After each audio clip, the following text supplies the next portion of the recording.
Kryetari i Lëvizjes Besa Bilal Kasami, njëherësh njëri ndër krerët e Vlenit, ka folur sot për shkrirjen e koalicionit në një parti. Për këtë, ai ka theksuar se janë në komunikim me të gjithë funksionarët e Vlenit, duke vlerësuar se çdo antar i çdo subjekti politik ka të drejtën e plotë që të japë qëndrimet e tij për rrugëtimin e më të qeshëm të Vlenit, që siç tha, të gjejnë rrugën më të shkurtër dhe më të mirë që Vleni sa më shpejt të bëhet një subjekt politik. Para se të përcaktojmë afatin kohor është që të gjejmë modelin më të mirë dhe të ketë agorësi të plotë, sepse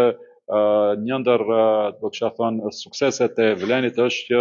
deri tash gjitha vendimet janë marrë me konsenzus të plotë dhe ne nuk duam që edhe në këtë rast të ketë majorizim, edhe pse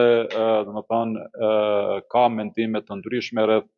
se si duhet jetë të duket leadershipi i Vlenit. Ne duam që deri në fund do kësha thënë